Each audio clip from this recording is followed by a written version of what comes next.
Hello बच्चों, S के धाकड़ science classes में आपका स्वागत है। हम 8th क्लास का बोर्ड पेपर 2023 सॉल्व कर रहे हैं। ये पेपर राज्य शिक्षा केंद्र MP मध्य प्रदेश भोपाल कंडक्ट कराता है। ठीक है, तो यह जो पेपर है वो 60 मार्क्स का आता है और समय आपको 230 आवर्स मिलते हैं। तो बच्चों देखिए, पेपर का पैटर्न कुछ इस तरह से होता है।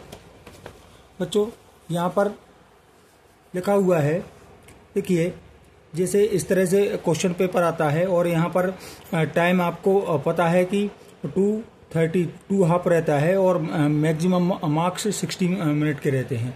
यहाँ पर इंस्ट्रक्शन रहता है, ऑल क्वेश्चन आर कंपलसरी, सभी क्वेश्चन करना कंपलसरी है। और यहाँ पर mark allotted to each question are mentioned among against each question, मतलब जो क्वेश्चन है उन पर मार्क्स आपको प्रोवाइड किए जाते हैं, यहाँ पर लिखे जाते हैं, अलॉट किए जाते हैं। ठीक है, 1 मार्क्स के आएंगे, 3 मार्क्स के आएंगे और 5 मार्क्स के क्वेश्चन आपके रहेंगे। और फिर लिखा है draw neat and clean diagram where you are required, जहाँ जरूरत पड़ेगी, जहाँ आवश्यकता होगी वहां पर आपको साफ डायग्राम बनाना है। चलिए, अब बच्चों इसमें क्या होता है, मल्टीपल क्वेश्चन आते हैं और 3 marks short answer type question आते हैं और लॉन्ग आंसर टाइप क्वेश्चन आते हैं। तो बच्चों सबसे पहले मल्टीपल चॉइस क्वेश्चन आते हैं। 10 आपके मल्टीपल क्वेश्चन रहते हैं जिसमें 4 आपके ऑब्जेक्टिव रहते हैं, मतलब 4 ऑप्शन रहते हैं, उनमें से एक कोई सही होता है। तो आपको टिक करना है, फिर उस आंसर को लिखना भी है। तो बच्चों हम यहाँ पर पूरा पेपर सॉल्व करते हैं। तो आइए देखते हैं किस तरह से। देखिए बच्चों, सबसे पहले हम मल्टीपल चॉइस क्वेश्चन सॉल्व कर रहे हैं।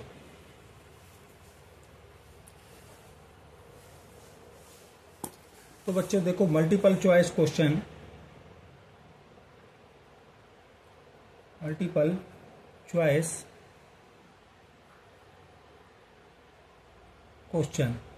आपके क्वेश्चन नंबर 1 से लेके क्वेश्चन नंबर 10 तक रहेंगे।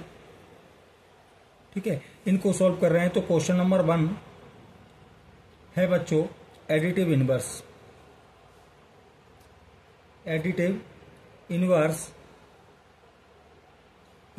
Of -7/19 is. बच्चों ये मल्टीपल चॉइस क्वेश्चन है, इसको हमें सॉल्व करना है।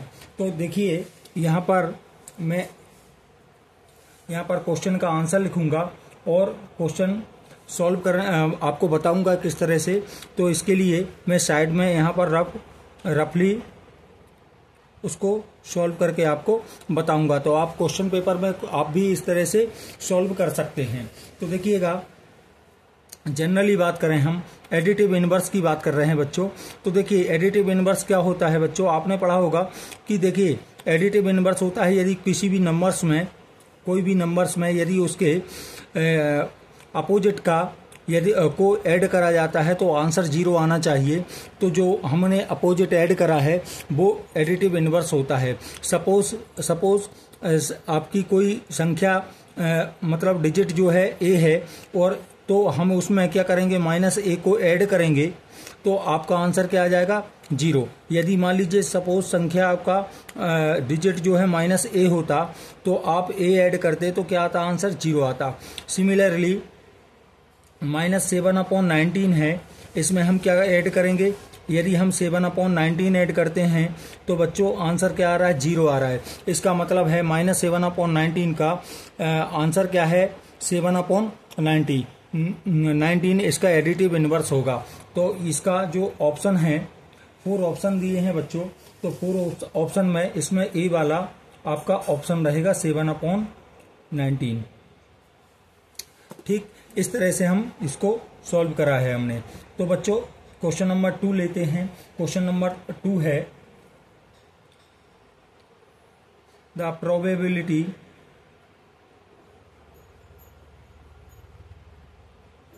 ऑफ गेटिंग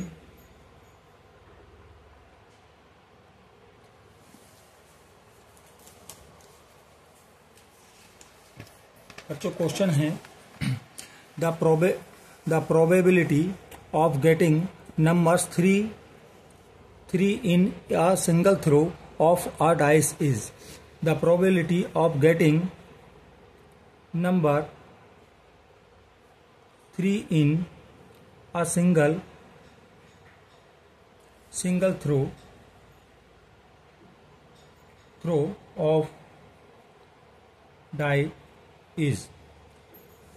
कहने का मतलब है बच्चों कि एक सिंगल थ्रो में एक डाइस को सिंगल टाइम्स थ्रो किया जाता है तो उसमें नंबर 3 आने की प्रोबेबिलिटी आपको बताना है। तो इसके लिए बच्चों हम क्या करेंगे, तो सबसे पहले यहाँ पर हम आंसर लिखते हैं। यहाँ पर हमें आंसर लिखना है और यहाँ पर उसको सॉल्व करके देखना है। तो यह आप यदि आपको आंसर डायरेक्टली पता है तो एग्जाम में आप डायरेक्ट आंसर देंगे, ना कि इस तरह से। और करना चाहें तो आप सॉल्व करके कर सकते हैं, कोई प्रॉब्लम नहीं है। ठीक है, तो देखिए बच्चों मैं यहाँ पर आपको समझाने के लिए सॉल्व कर रहा हूँ। तो टोटल नंबर क्या होते हैं, नंबर ऑफ डाइस में टोटल नंबर क्या होते हैं बच्चों, टोटल नंबर होते हैं 1 होता है, 2 होता है, 3 होता है, 4 होता है, 5 होता है और 6 नंबर होते हैं। और हमें रिक्वायर्ड नंबर जो नंबर लाना है, गेटिंग नंबर क्या है हमारा 3 है, 3 आना चाहिए। तो गेटिंग नंबर क्या है बच्चों 3 आना चाहिए। तो आपको पता है टोटल नंबर कितने होते हैं, टोटल नंबर हमारे 6 होते हैं। ठीक है, टोटल नंबर कितने होते हैं 6 होते हैं। और गेटिंग नंबर क्या है हमारे पास 1 है। ठीक है, 1 नंबर आ रहा है। तो प्रोबेबिलिटी क्या होती है बच्चों, प्रोबेबिलिटी होती है रिक्वायर्ड नंबर या गेटिंग नंबर, ठीक है, अपॉन टोटल नंबर। या फिर यूं भी बोल सकते हैं favourable outcomes upon total outcomes. इसका मतलब है यहाँ पर गेटिंग नंबर क्या है हमारे पास 1 है और टोटल नंबर 6 है, मतलब इसकी प्रोबेबिलिटी क्या हो जाएगी 1/6। इसका मतलब है इसका ऑप्शन क्या है, इसमें ऑप्शन है बी 1/6। तो इसका आंसर आ जाएगा बच्चों 1/6 हमारा फाइनल आंसर रहेगा। आई होप आपको समझ में आया होगा। चलिए अब नेक्स्ट क्वेश्चन करते हैं बच्चों। क्वेश्चन नंबर 3 है, 3 नंबर लिखा हुआ है what will be the unit digit of the square of number 81 का स्क्वायर करने पर जो यूनिट डिजिट रहेगा वो क्या होगा, ये हम देखते हैं। तो देखिए बच्चों यदि हम 81 का स्क्वायर करते हैं, 81 का स्क्वायर करते हैं तो क्या आता है बच्चों 81 इंटू 81 आएगा बच्चों। तो इसका मल्टीप्लाई करेंगे तो क्या आएगा 1 8 और फिर इसका मल्टीप्लाई करेंगे 8 आ जाएगा और यहाँ पर हो जाएगा 64 हो जाएगा। टोटल करेंगे तो 1 आया, यहाँ पर 6 हो गया, 8 8 16 का 1 आया, कैरी आया 1, इसको यहाँ ऐड करा और यहाँ पर 6 हो जाएगा। तो देखो बच्चों यहाँ पर बात कर रहे हैं, यदि हम बात करते हैं बच्चों तो देखिए यहाँ पर यूनिट प्लेस पे इस तरह से हम पढ़ते हैं, राइट हैंड से पढ़ते हैं, यूनिट, वंस, टेंस, 100, 1000 इस तरह से पढ़ते हैं। तो यूनिट प्लेस पे क्या है बच्चों 1 है। तो इसका करेक्ट आंसर क्या होगा बच्चों 1 होगा। तो इसका आंसर है 1, मतलब 81 का स्क्वायर करने पर जो यूनिट प्लेस पे जो वैल्यू है उसको लिखना था। आई होप आपको समझ में आया होगा। अब नेक्स्ट क्वेश्चन करते हैं बच्चों। नेक्स्ट क्वेश्चन है आपका क्वेश्चन नंबर 4। यहाँ पर लिखा द क्यूब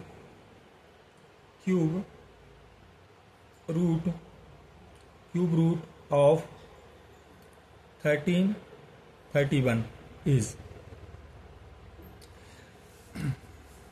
बच्चों हमें इसका क्यूब रूट निकालना है। तो क्यूब रूट यदि तो हम क्या करेंगे, क्यूब रूट निकालने के लिए इसको फैक्टराइजेशन मेथड से सॉल्व करेंगे। इस तरह से लिखेंगे 1331 लिखा। अब हम इसको डिवाइड कर रहे हैं फैक्टराइज मेथड से, तो हम प्राइम नंबर से डिवाइड करते हैं। तो प्राइम नंबर में आपको पता है प्राइम नंबर कौन से होते हैं, वो नंबर प्राइम नंबर होते हैं जिनके only two factor exactly two factors होते हैं। जैसे इटसेल्फ और वन, मतलब वो नंबर जो वन से और इटसेल्फ खुद से डिवाइड होते हैं, उन नंबर्स को हम क्या बोलते हैं, प्राइम नंबर बोलते हैं। प्राइम नंबर में कौन कौन आता है, सबसे लीस्ट नंबर 2 आता है, 2 के बाद 3, फिर 5, 7, 11, इस तरह से ये नंबर आते हैं। तो हम यहाँ पर देखते हैं, पहले 2 से डिवाइड करते हैं। तो हम देखते हैं कि 2 का डिविजिबिलिटी रूल क्या होता है कि यूनिट प्लेस पे 0 हो, 2 हो, 4 हो, 6 हो, 8 हो या 10 हो, तो मतलब लास्ट में 0 आता है, 2 आता है, 4 आता है, 6 आता है, 8 आता है, तो 2 से डिविजिबल होता है वो नंबर। तो यहाँ पर हम देख पा रहे हैं कि 1 आ रहा है, तो 1 मतलब आ रहा है, इसलिए 2 से डिवाइड नहीं होगा। तो हम 3 से देखते हैं। तो 3 का डिविजिबिलिटी रूल पढ़ा होगा आपने कि यदि सभी नंबर्स को ऐड कर दें, सभी डिजिट को यदि हम ऐड करते हैं तो जो नंबर्स बनता है वो 3 के टेबल में आना चाहिए। तो हम देखते हैं 3 को ऐड करेंगे तो 4 आएगा, 4 और 3 7 और 1 8। अब 8 3 के टेबल में नहीं आता, मतलब 3 से भी डिविजिबल नहीं है ये। फिर हम देखते हैं 5 से, तो 5 का डिविजिबिलिटी रूल है कि लास्ट में यूनिट प्लेस पे क्या होना चाहिए, 0 और 5 होना चाहिए, जो कि इसमें नहीं है। फिर 7 से डिवाइड करेंगे, 7 का भी डिविजिबिलिटी रूल होता है, बट हम उसको मतलब डायरेक्टली डिवाइड करके ही देखेंगे। तो डायरेक्ट डिवाइड करते हैं तो 7 बन जाए, 7 कितना आएगा बच्चों, 6 आ जाएगा, यहाँ पर 63 हो जाएगा। फिर 7 9 जा 63 हो जाएगा, फिर 1 बच जाएगा, तो 1 में डिवाइड होगा नहीं, इसलिए 7 से भी डिविजिबल नहीं है। अब हम इसके बाद 11 से देखते हैं। तो 11 से देखेंगे तो 11 से यह डिवाइड हो जाएगा। तो देखिए इसका भी रूल्स होता है, इसमें क्या करते हैं, इवन नंबर्स को ऐड करते हैं और ओड नंबर्स को ऐड करते हैं, उनका डिफरेंस निकालते हैं। यदि वो जो डिफरेंस है वो यदि 11 के टेबल में आता है तो 11 से डिविजिबल हो जाता है क्वेश्चन। तो देखिए यहाँ पर हम देख पा रहे हैं, यहाँ पर देखिए 1 और 3 4 हो जाएगा, 3 और 1 4, 4 माइनस 4 0 आया, 0 में 11 का डिवाइड हो जाता है, इसलिए इसमें डिवाइड हो जाएगा। तो देख पा रहे हैं हम कि 11 बन जाए, 11 हो जाएगा। फिर 1 आया, 1 को मतलब 2 आया, 2 को इधर 3 के साथ ले लिया, तो यहाँ पर क्या हो गया, 23 हो जाएगा। तो 11 2 जा 23, 22, तो 1 आया, फिर 11 आया, 11 बन जाए 11। फिर हम 11 से डिवाइड फिर से करेंगे नेक्स्ट टाइम, तो यहाँ पर 11 बन जाए 11, फिर 1 आया तो 11 बन जाए 11, फिर 11 से करेंगे तो 1 आ जाएगा। तो आपने देखा इसका क्यूब रूट क्या आया, मतलब इसका क्यूब रूट निकालना है तो 31 का हम क्यूब रूट निकाल रहे हैं, तो कितना आ रहा है बच्चों, 3 का पेयर बनाते हैं तो 11 आ रहा है, मतलब इसका आंसर आ गया कितना, क्वेश्चन नंबर 4 का आंसर आ जाएगा 11। कौन से नंबर पे है, ए नंबर पे है, मतलब आंसर आ जाएगा हमारा ए ऑप्शन है 11। ठीक है, नेक्स्ट बच्चों यहाँ पर लिखा हुआ the product of,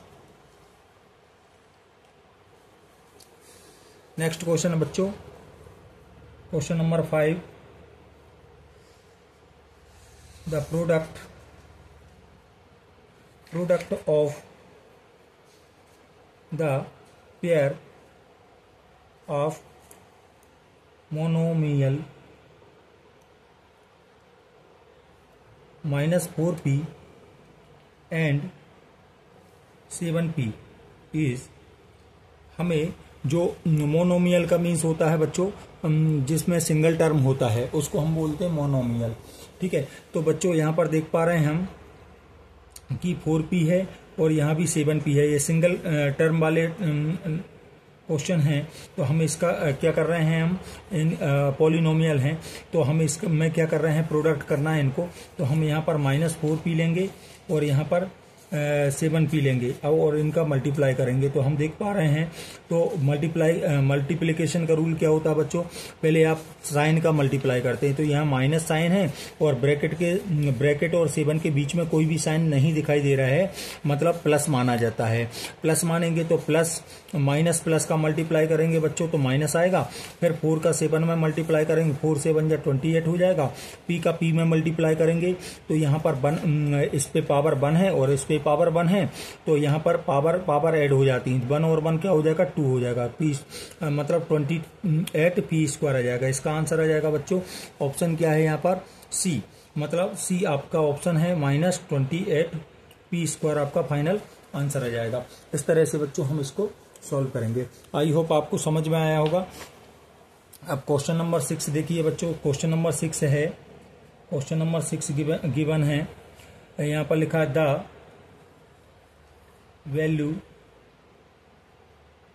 value of 5 की पावर 0 इज 5 पे पावर 0 है, इसका हमें वैल्यू बताना है। तो आपको पता है बच्चों कि जनरली आपको पता होगा कि किसी भी नंबर्स पे यदि ए पे पावर 0 हो, बी पे पावर 0 हो, एक्स पे पावर 0 हो या वाई पे पावर 0 हो, इसका वैल्यू क्या होता है बच्चों, हमेशा 1 होता है। सिर्फ 0 पे पावर 0 नहीं होना चाहिए, इसको ये डज नॉट एग्जिस्ट होता है, मतलब ये डिफाइन नहीं होता है। तो 0 को छोड़ के कोई भी नंबर पे यदि पावर 0 होती है उसका वैल्यू क्या होता है बच्चों 1 होता है। इट मीन्स 5 पे पावर 0 का वैल्यू क्या हो जाएगा बच्चों, इसका वैल्यू 1 हो जाएगा। तो फाइनली हमारा आंसर क्या हो जाएगा, 6 क्वेश्चन का आंसर आ जाएगा ऑप्शन बी क्या हो जाएगा 1। नेक्स्ट क्वेश्चन है बच्चों,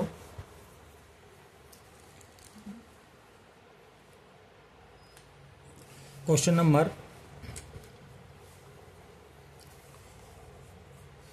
नंबर हम 7 की बात कर रहे हैं बच्चों।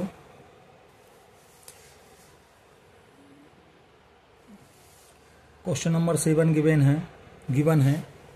क्वेश्चन नंबर 7 क्या लिखा हुआ है, if the cost of 2 kg rice is 36 rupees,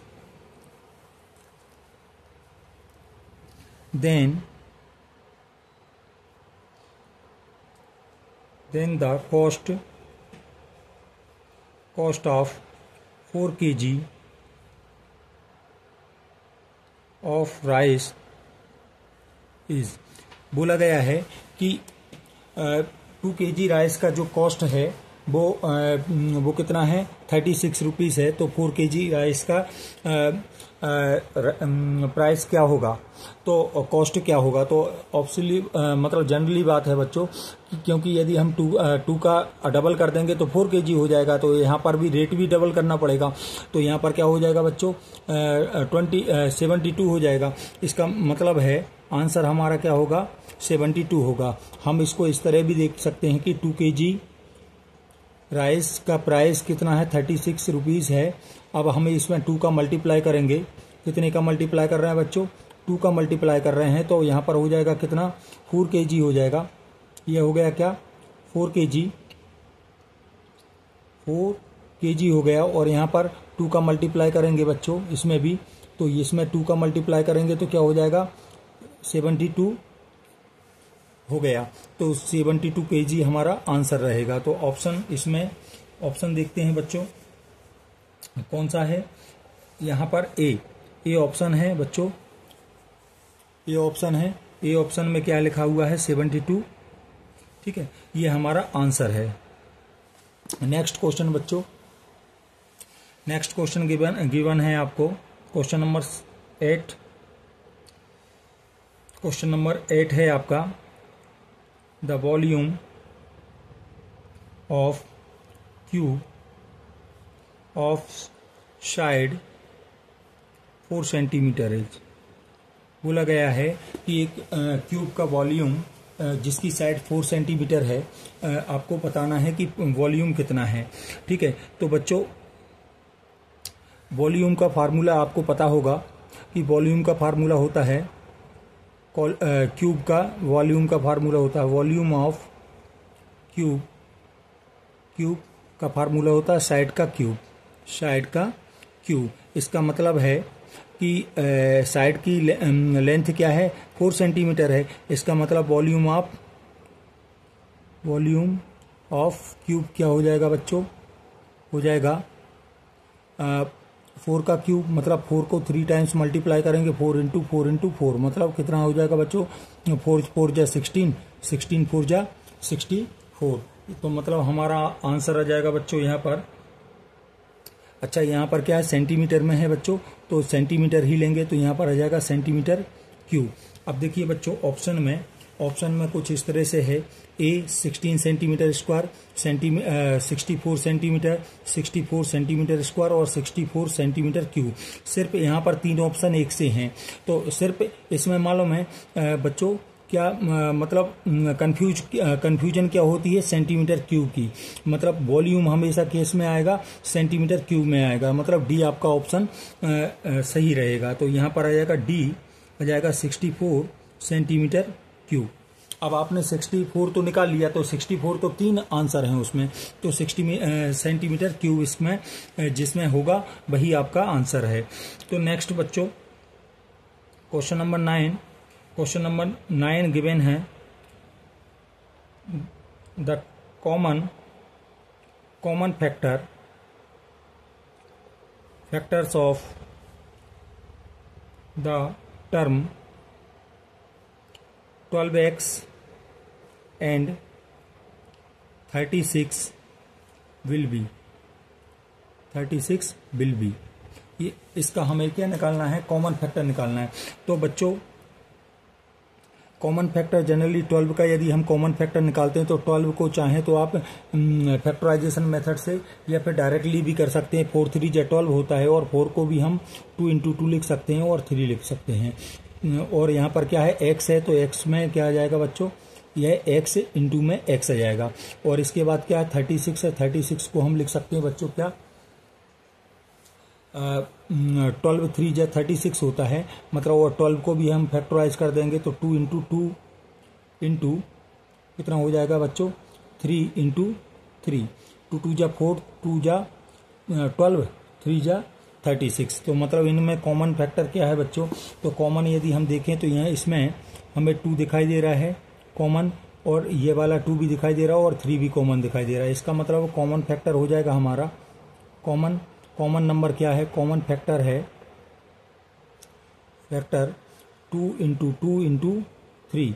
ये कॉमन फैक्टर्स हैं, इनका मल्टीप्लाई करेंगे 2 2 जा 4 3 जा 12, मतलब हमारा ऑप्शन नंबर ए सही होगा। अब इसके बाद बच्चों हम बात कर रहे हैं क्वेश्चन नंबर 10 की। क्वेश्चन नंबर 10 गिवन है the perfect square number lies between 30 and 40 is. आपको कोई परफेक्ट नंबर देखना है जो 30 और 40 के मिडिल में होना चाहिए, बीच में होना चाहिए।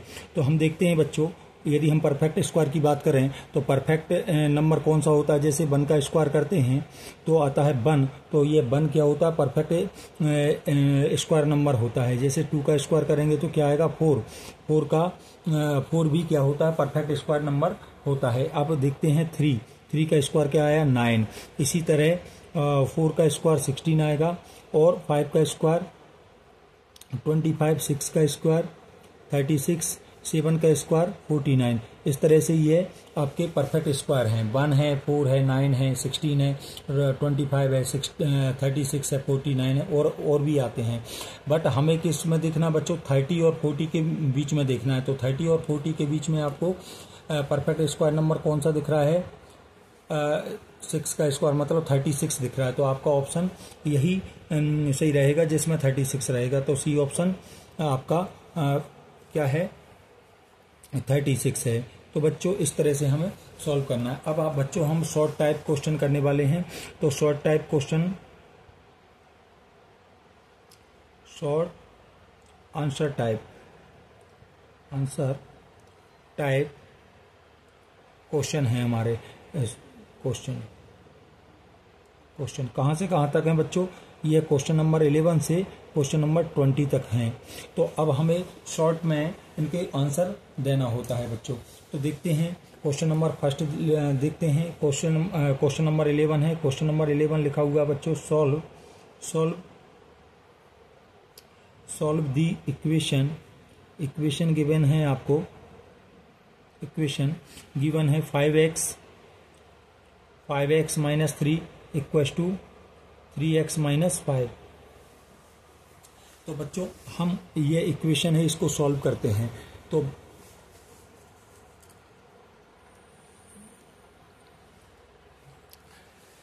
जनरली बच्चों हम इस इक्वेशन को टू मेथड से सॉल्व करते हैं। तो हम एलिमेंट्री मेथड होती है जिसमें हम बोथ साइड्स में सेम चेंजेस करते हैं, सेम डिजिट को ऐड करते हैं, मल्टीप्लाई करते हैं, डिवाइड करते हैं, सब माइनस करते हैं। तो उस मेथड से कर सकते हैं या ट्रांसफॉर्मेशन मेथड से कर सकते हैं। तो मैं यहाँ पर ट्रांसफॉर्मेशन मेथड से सॉल्व करा रहा हूँ आपको। तो देखिए बच्चों, यहाँ पर लिखा हुआ 5x minus 3 is equal to 3x minus 5।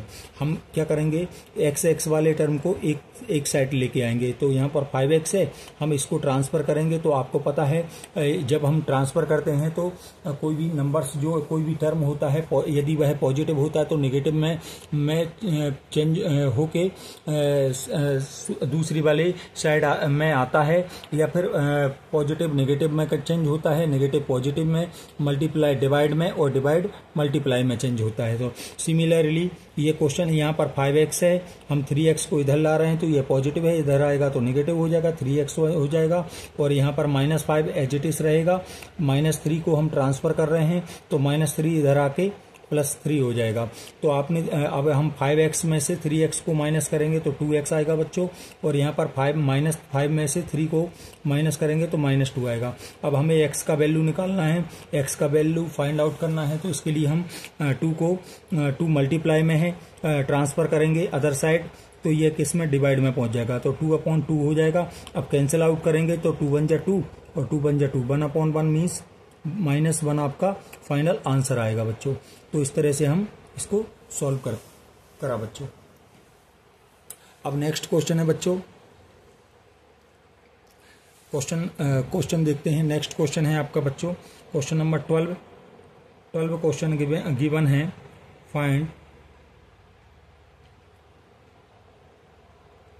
Find the number of sides of a regular polygon whose each exterior angle has a measure of 45 degree. तो बच्चों हमें एक रेगुलर पॉलीगन की नंबर ऑफ साइड निकालना है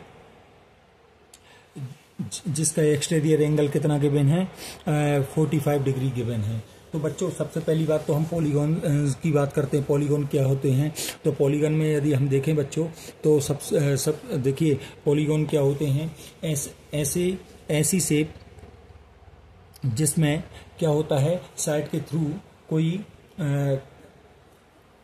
शेप जो है close होता है, ठीक है, in close shape by side, ठीक है, उसको हम पॉलीगन बोलते हैं। तो पॉलीगन से कम हमें एटलीस्ट 3 साइड तो उसको क्लोज करने के लिए चाहिए होती है।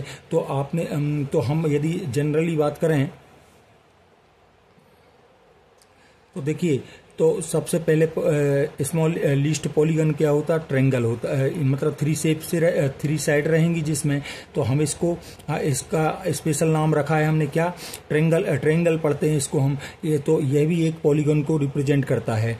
सेम यदि हम एक 4 साइड्स को से क्लोज शेप को देखें तो ये इसको इसको ये भी 4 साइड वाला पॉलीगॉन होता है, बट इसको हम क्वाड्रिलेटरल बोलते हैं। ऐसे ही 5 साइड वाली से भी 5 साइड से क्लोज शेप भी क्या होता है, पॉलीगॉन होता है, जिसको हम पेंटागॉन बोलते हैं। इस तरह से ये साइड बढ़ती जाती हैं,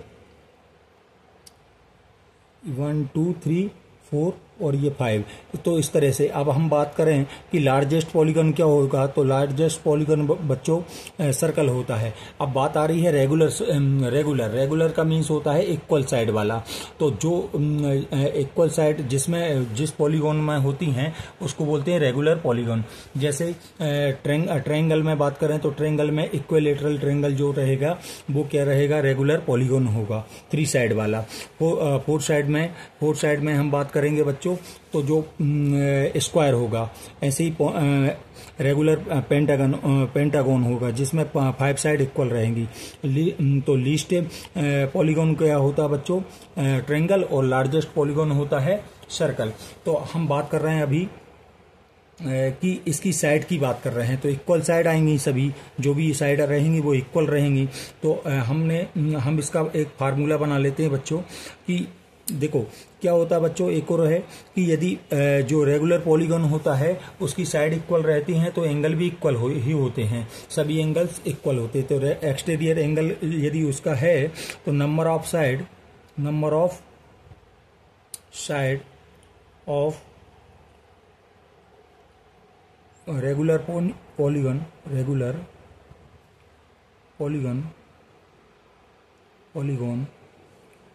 क्या होगा, 360 डिग्री अपॉन एंगल। ये इसका हमने फार्मूला बना लिया बच्चों, कॉन्सेप्ट बना लिया, ठीक है। तो हम यदि बात करें नंबर ऑफ पॉलीगॉन की तो क्या हो जाएगा, 360 डिग्री अपॉन क्या है, 45 डिग्री से डिग्री कैंसिल हो जाएगा, और इसको कैंसिल कर रहे हैं तो 9 से कर देते हैं। तो 9 5 जा 45 और 9 4 जा 36 और एक 0 आ जाएगा। फिर 5 से कैंसिल करेंगे तो ये कितने टाइम्स चला जाएगा, 8 टाइम्स चला जाएगा। तो नंबर ऑफ पॉलीगन क्या हो गया बच्चों, number of side of polygon क्या हो गया, 8 डिग्री। तो number of side of regular polygon is 8 side उसकी होंगी। क्लियर, आई होप आपको समझ में आया होगा। अब नेक्स्ट क्वेश्चन करते हैं बच्चों।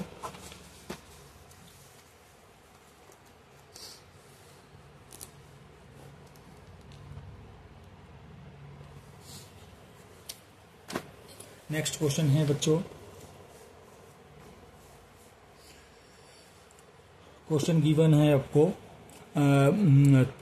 यहां पर लिखा हुआ है क्वेश्चन नंबर आपका 12 है।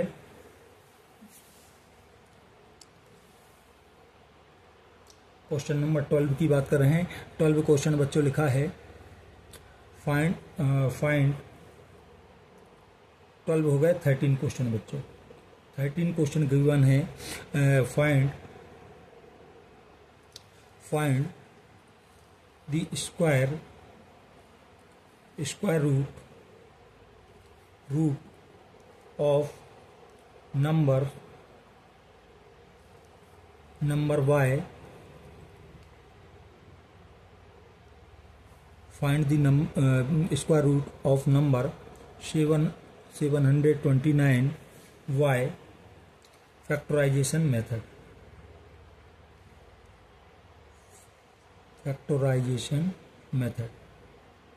बच्चों आपने फैक्टराइजेशन मेथड पढ़ा होगा, उसमें क्या होता है, हम प्राइम नंबर जो होते हैं उनसे डिवाइड करते हैं, ठीक है। तो फैक्टराइजेशन मेथड में जनरली हम क्या करते हैं, जैसे 729 का हमें क्या करना है, स्क्वायर रूट निकालना है। स्क्वायर रूट 729 का निकालना है। तो हम क्या करेंगे, वही डिविजिबिलिटी रूल लगाएंगे, 2 का, 3 का, 4 का, इस तरह से 5 का, 7 का, प्राइम नंबर्स का।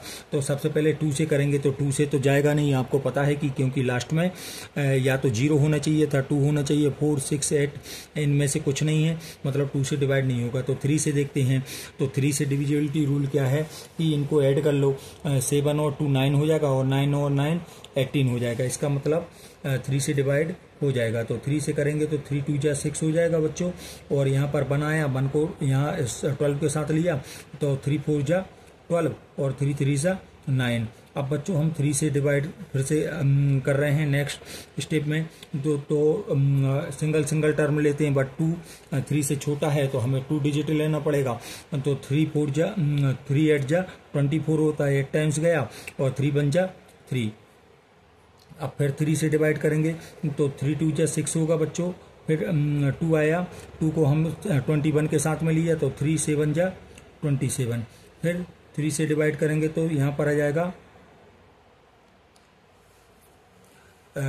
फिर 3, तो यहाँ पर कितना टाइम्स चला जाएगा, 9 टाइम्स चला जाएगा। फिर 3 से डिवाइड करेंगे तो 3 टाइम्स चला जाएगा। फिर 3 से 1 टाइम्स चला जाएगा।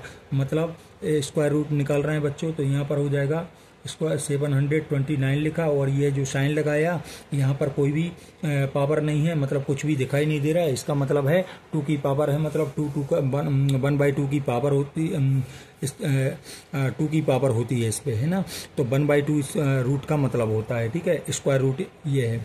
तो हम क्या करेंगे बच्चों, इसको इसी तरह के साइन में लिखेंगे यहाँ पर, और यहाँ पर 3 × 3 कितनी बार आया, 3 6 टाइम्स आया, तो यहाँ पर 3 6 टाइम्स लिख लेंगे। फिर 2 2 का पेयर बनाएंगे, 2 2 का पेयर बनाएंगे, तो इसका 2 का पेयर बन रहा है, इसका भी बन रहा है, और इसका भी बन रहा है। तो जो पेयर से एक एक 3 कॉमन ले लेंगे, तो 3 आ गया, × 3 आया, और 3 आया। अब इनका मल्टीप्लाई करेंगे तो आ जाएगा 3 3 जा 9, 3 जा 27। इट मीन्स ये हमारा आंसर है। समझ में आया बच्चों? इस तरह से हम क्वेश्चन सॉल्व करना है। क्वेश्चन नंबर, अब नेक्स्ट क्वेश्चन देखते हैं बच्चों। क्वेश्चन नंबर 14 है। 14 क्वेश्चन गिवन है आपको, find the smallest number y which the number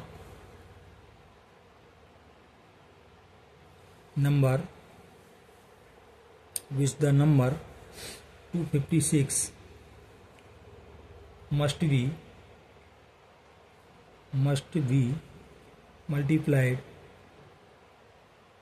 multiplied to obtain a perfect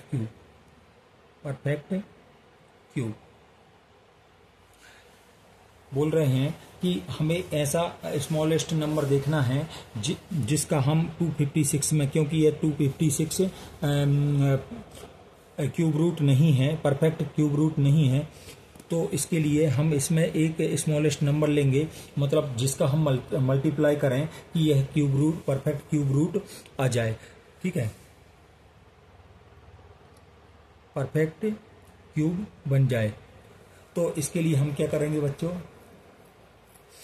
इसका मतलब ये किसी का परफेक्ट क्यूब रूट नहीं है, तो हमें ऐसा नंबर मतलब ऐसा नंबर स्मॉलेस्ट नंबर लेना है जिसका हम इसमें मल्टीप्लाई कर सकें। तो इसके लिए हम बच्चों क्या करेंगे, प्राइम फैक्टराइजेशन मेथड से इसको पहले सॉल्व कर लेते हैं। तो यहाँ पर देखते हैं 256 लिखा, और यहाँ अब देखो लास्ट में यूनिट प्लेस पे 6 आ गया, मतलब 2 से डिवाइड हो जाएगा, 2 1 जा 2, 2 2 जा 4, और फिर बनाया 1 को 16 के साथ लिया, 2 6 जा 2 8 जा 16 हो गया, 8 टाइम्स गया। फिर 2 से डिवाइड करेंगे फिर से अगेन, तो यहाँ पर 12 लेना पड़ेगा, क्योंकि 1 2 से छोटा है, तो हम सिंगल टर्म नहीं ले सकते, डबल टर्म लेना पड़ेगा। 1 और 2 को साथ में लेना पड़ेगा, 2 डिजिट लेना पड़ेगा, मतलब तो 2 6 जा 12 हो जाएगा। फिर 2 का इसमें डिवाइड करेंगे, 2 4 जा 8 हो जाएगा। फिर अगेन 2 3 जा 6 और 2 2 जा 4, फिर 2 से डिवाइड करेंगे तो 16 टाइम्स चला जाएगा। 2 बन जा 2 और 2 6 जा 12। फिर 2 से डिवाइड करेंगे 8 टाइम्स जाएगा। फिर 2 से डिवाइड करेंगे बच्चों 4 टाइम्स जाएगा। फिर 2 से डिवाइड 2 टाइम्स और 2 से डिवाइड करेंगे 1 टाइम्स आ जाएगा। इसका मतलब है 256 में को के 1 2 तो कितने आ रहे हैं बच्चों? 8 आ रहे हैं। इसका मतलब इसको 8 टाइम्स लिख लेंगे। 2 into 2 into 2 into 2 into 2 into 2 into 2 8 times लिख लिया। अब हम यहाँ पर क्या है क्यूब के लिए 3 3 का पेयर बनाएंगे। तो 3 3 के पेयर में आपने देखा कि इसका पेयर बन रहा है, इसका पेयर बन रहा है, इसका नहीं बन रहा है ना। इसके पेयर के लिए कितने 2 की रिक्वायरमेंट है? और सिंगल 2 की रिक्वायरमेंट है। तो इसका मतलब है हमें किसका मल्टीप्लाई करना पड़ेगा? 2 का मल्टीप्लाई करना पड़ेगा। तो हम लिख हैंस, ठीक है, हैंस क्या लिखेंगे? The smallest number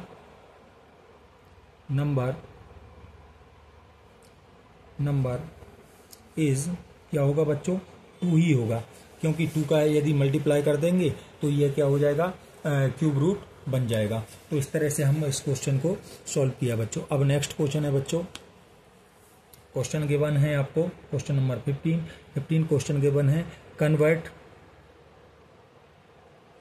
convert the ratio of, यहाँ पर 2:5 टू परसेंटेज में हमें कन्वर्ट करना है बच्चों। परसेंटेज, तो परसेंटेज में कन्वर्ट करने के लिए बच्चों हम क्या करते हैं? तो सबसे पहले हम कॉन्सेप्ट देखते हैं। जनरल कॉन्सेप्ट बना रहा हूँ मैं। तो देखिए बच्चों, या आप यूँ समझ लें, आप फार्मूला ही है। फार्मूला क्या होता है बच्चों? फार्मूला यदि बनाएंगे तो देखिए हम क्या करते हैं, 1% इक्वल टू होता है 1/100, ऐसा होता है बच्चों। इसका मतलब ये हुआ कि यदि हम 1 की वैल्यू निकालें, यहाँ क्रॉस मल्टीप्लाई करेंगे, 100 को इधर लाएंगे तो ये मल्टीप्लाई में आ जाएगा। इसका मतलब है 1 इक्वल टू क्या हो जाएगा?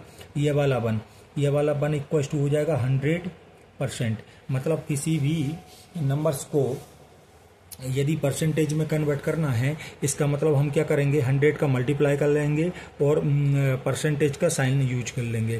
तो देखिए, इसलिए यहाँ पर 2 और 2:5 लिखा हुआ है। हम इसको लिखेंगे 2/5 लिख देंगे। और हमें इसको क्या करेंगे? इसमें 2/5 में 100 का मल्टीप्लाई कर रहे हैं और परसेंटेज का साइन लगा रहे हैं। अब हम क्या करेंगे? कैंसिल कर देते हैं। 5 1 जा 5, 5 2 जा 10 और 0 आ जाएगा। अब इसको सॉल्व करेंगे, 2 2 जा 40%, मतलब 2/5 को परसेंटेज में कन्वर्ट करेंगे तो 40% आएगा बच्चों। इस तरह से हम क्वेश्चन सॉल्व करा बच्चों। अब नेक्स्ट क्वेश्चन है बच्चों, क्वेश्चन गिवन है आपको 16 क्वेश्चन नंबर 16 है बच्चों। 16 क्वेश्चन लिखा हुआ है find the value of, find the product of 5 - 2x and 3 + x। इसका हमें क्या करना है बच्चों? प्रोडक्ट फाइंड करना है। तो प्रोडक्ट के लिए हम क्या करेंगे? इनका प्रोडक्ट करेंगे। तो देखिए बच्चों, 5 - 2x एच इट इज लिखा मैंने और फिर मल्टीप्लाई का साइन लगाया और यहाँ पर 3 + x लिख दिया। अब इसको सॉल्व करेंगे। मल्टीप्लाई का साइन नहीं भी लगाते तो भी चल जाता, क्योंकि ब्रैकेट के बाहर यदि कोई साइन नहीं है, इसका मतलब मल्टीप्लाई ही माना जाता है। ठीक है, तो अब हमें क्या करना बच्चों? 5 इन दोनों टर्म का मल्टीप्लाई इन दोनों टर्म में करना है। तो हम 5 को इन दोनों के साथ में लिख लेते हैं पहले। तो 5 ब्रैकेट यहाँ पर लिखा 3 + x। अब यहाँ पर मैंने कोई साइन यूज नहीं करा, इसका मतलब मल्टीप्लाई ही है। फिर मैं -2x का मल्टीप्लाई करना है मेरे को 3 + x के साथ में। अब देखिए बच्चों, यहाँ पर क्या करेंगे? यहाँ पर मल्टीप्लाई का रूल क्या है कि पहले प्लस का मल्टीप्लाई करेंगे, साइन का मल्टीप्लाई करेंगे और फिर नंबर का मल्टीप्लाई करते हैं, फिर वेरिएबल का मल्टीप्लाई करते हैं। तो देखिए यहाँ पर क्या है, प्लस है और यहाँ भी ब्रैकेट और 3 के बीच में कुछ भी नहीं है, मतलब प्लस है, तो प्लस प्लस प्लस हो जाएगा। अब यहाँ पर फर्स्ट टर्म है, फर्स्ट टर्म में यदि प्लस रहता है तो दिखाई नहीं देता, लिखा डायरेक्टली वैसे के वैसा नंबर लिखते हैं। तो 5 3 जा 15 एज इट इज लिख दिया, यहाँ पर कोई साइन नहीं, मतलब प्लस है। फिर इस प्लस में मल्टीप्लाई करेंगे तो प्लस आता है, लेकिन सेकेंड टाइम में उसको लिखा जाता है, तो प्लस लिखा। 5 का x में मल्टीप्लाई करेंगे तो 5x हो जाएगा बच्चों। फिर इस माइनस का मल्टीप्लाई इस प्लस के साथ करेंगे, यहाँ भी प्लस है, तो प्लस माइनस क्या होगा बच्चों, माइनस होगा। 2 3 जा 6 हो गया। अब x इसमें है नहीं, इसलिए खाली x आ जाएगा। फिर माइनस प्लस माइनस होगा बच्चों 2। अब यहाँ पर x के साथ में कुछ नहीं है, मतलब 1 माना जाता है, तो 2 बन जा 2 हो जाएगा। x का x में मल्टीप्लाई करेंगे x स्क्वायर हो जाएगा। नेक्स्ट स्टेप में बच्चों हम क्या करेंगे, यहाँ पर 15 है, अब यहाँ पर 6x नेगेटिव है और ये पॉजिटिव है, तो ये क्या हो जाएंगे, माइनस हो जाएंगे। जब भी एक नेगेटिव नंबर होता है, एक पॉजिटिव नंबर होता है, तो हमेशा क्या होता है बच्चों, माइनस होता है। ठीक है, और यहाँ पर बड़ा डिजिट क्या है, वैसे 6 है। ये टर्म तो छोटा है 5x से, बट यहाँ पर 6 नंबर बड़ा होता है, तो इसके सामने जो साइन होता है ना वो आता है, मतलब माइनस का x आ जाएगा और 1x आएगा। 1x में 1 को लिखते नहीं है, मतलब यहाँ पर 1x ही है ये। तो और यहाँ पर क्या आ जाएगा, -2x स्क्वायर आ जाएगा। इस तरह से इसको हमने फैक्टराइज कर दिया, प्रोडक्ट कर दिया, इसका मल्टीप्लाई कर दिया। सो अब नेक्स्ट क्वेश्चन बच्चों, नेक्स्ट क्वेश्चन पढ़ रहे हैं। नेक्स्ट क्वेश्चन है हमारा, क्वेश्चन गिवन है क्वेश्चन नंबर 17। क्वेश्चन नंबर 17 पढ़ रहे हैं बच्चों। तो क्वेश्चन नंबर 17 गिवन है, find the value of m so that -3 power m + 1 into, यहाँ पर लिखा है -3 पे पावर 5 इक्वल्स टू -3 पावर 7। उन्होंने बोला कि आप m का वैल्यू फाइंड करो ताकि ये दोनों कैसे हो जाएं, इक्वल आ जाएं। तो इसके लिए हम क्या करेंगे बच्चों, इसको सॉल्व करेंगे। तो देखिए, तो सबसे पहले हम क्या करेंगे,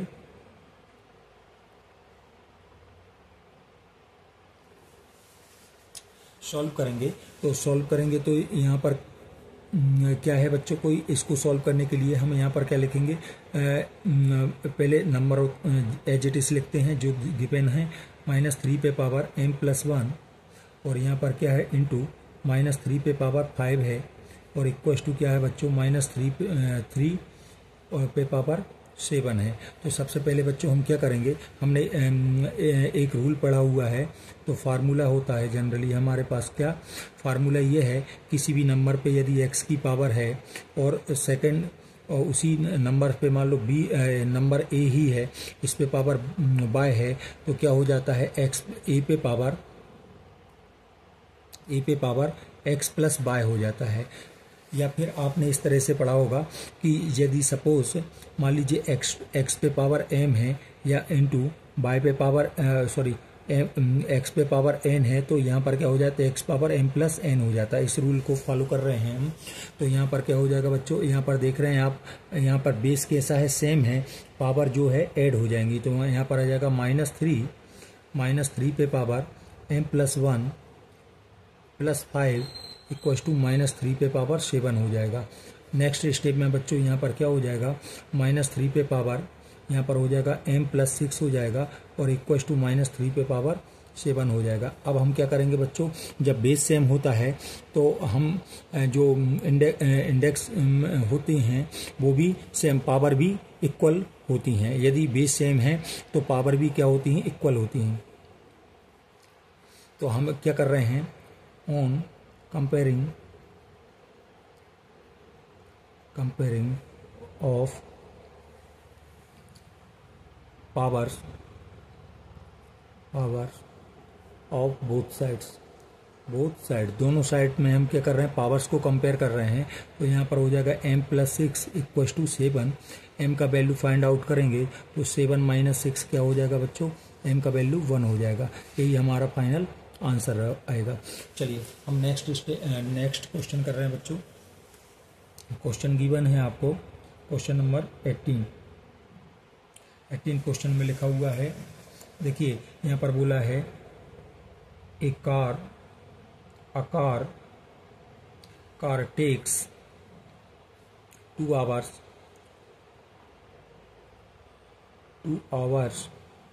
to reach a destination y traveling at the speed of 60 kilometer per hour. How long will it take when the car travel at the speed of 80 kilometre per hour. बोला देखो बच्चों, क्वेश्चन का मतलब है कि एक कार है जो क्या है अपने डेस्टिनेशन पे 2 आवर्स में 60 की स्पीड पे पहुंचती है। तो अब यदि उस कार की स्पीड को 60 किलोमीटर पर आवर कर दिया जाए तो वह कितने टाइम में उस डेस्टिनेशन पे, उस स्थान पे पहुंच जाएगी। ठीक है, अब सिंपल सी बात है कि यदि 2 घंटे की मतलब 2 घंटे 60 किलोमीटर पर आवर की स्पीड से यदि कोई मतलब कार जो है 2 आवर्स में 2 घंटे में पहुंचती है, 2 आवर्स में पहुंचती है। अब यदि हम क्या करेंगे, उसकी स्पीड बढ़ा देंगे, मतलब 60 से हमने कितना कर देंगे, 80 कर देंगे। तो जनरल सी बात है कि वो जो टाइम लग रहा है वो कम लगेगा। तो मतलब ये है इनवर्सली प्रोपोर्शन का क्या है क्वेश्चन है। तो मतलब इनवर्स प्रोपोर्शन का क्वेश्चन है। अब हम इसको सॉल्व करते हैं बच्चों। तो इसके लिए इनवर्सली प्रोपोर्शनल का क्वेश्चन है, तो हम इसको सॉल्व किस तरह से करेंगे। तो बच्चों देखो, सबसे पहले हमने लिखा सॉल्यूशन। अब हम इसको एक टेबल बनाते हैं। जनरली टेबल बनाएंगे तो यहाँ पर क्या करेंगे, हम टाइम लिखेंगे, टाइम लिखेंगे और यहाँ पर स्पीड लिखेंगे। स्पीड टाइम कितना है, टाइम है बच्चों 80 किलोमीटर पर आवर। फर्स्ट में टाइम क्या नहीं, 2 आवर्स है। ठीक है, 2 आवर्स। ठीक है, और जबकि स्पीड क्या है 60 किलोमीटर पर आवर्स। ठीक है, फिर नेक्स्ट हमें टाइम पता नहीं है, हमने एक्स एज्यूम कर लिया और यहाँ पर हमने 80 किलोमीटर पर आवर्स की स्पीड से अब चलना है। तो देखिएगा, हम इसको इस तरह से हमने एक टेबल बना लिया। ठीक है, इस तरह से। तो बच्चों इसमें हम क्या करेंगे, अब हमने इसको एक्स एज्यूम कर लिया है, तो अब हम ये इनवर्स वाई इनवर्स प्रोपोर्शन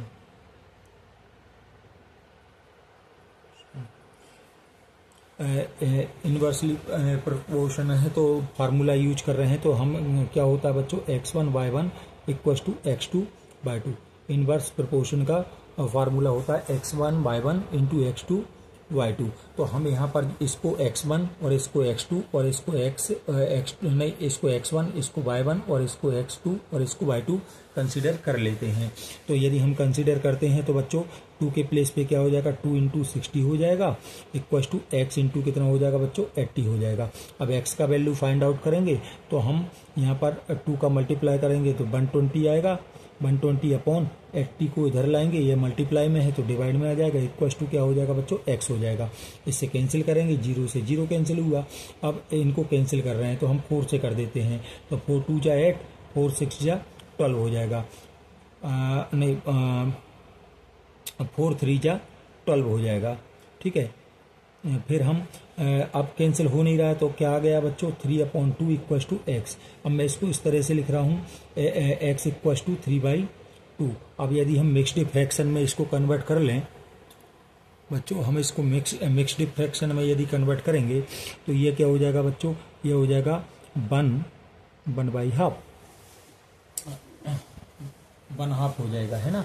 तो आवर्स ये हमारा आंसर है। तो हम रिक्वायर्ड, तो लास्ट में ऐसा भी लिख सकते हैं कि hence required time is 1/2 hours. इतने घंटे में वह पहुंचेगी। ठीक है, यदि स्पीड बढ़ाने पर। अब नेक्स्ट क्वेश्चन है बच्चों, question number next question given है आपको बच्चों। क्वेश्चन नंबर है आपका 19। क्वेश्चन नंबर 19 है। क्वेश्चन नंबर 19 सॉल्व कर रहे हैं बच्चों। लिखा है express the number 4.5 into 10 to the power 4 in usual form।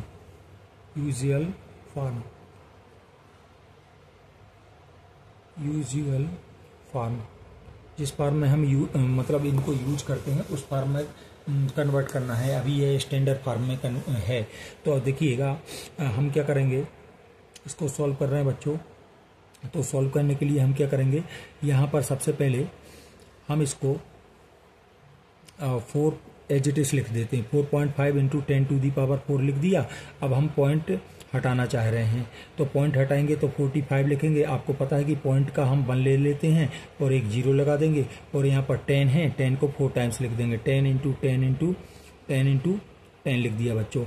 या फिर माइनस भी कर सकते थे तो एक कम हो जाता, 3 पावर हो जाता। इससे इसको कैंसिल कर देते हैं। तो यहाँ पर क्या हो गया, 45 इंटू 10 का 3 टाइम्स मल्टीप्लाई करेंगे तो 1000 आएगा। अब इसका भी मल्टीप्लाई करेंगे 45 का 1 में तो 45 ही आएगा, और 3 0 और लगा देंगे। इस तरह से ये क्वेश्चन हमारा आंसर आ जाएगा। ये है आपका यूजुअल फॉर्म हो गया बच्चों। अब देखो नेक्स्ट क्वेश्चन बच्चों,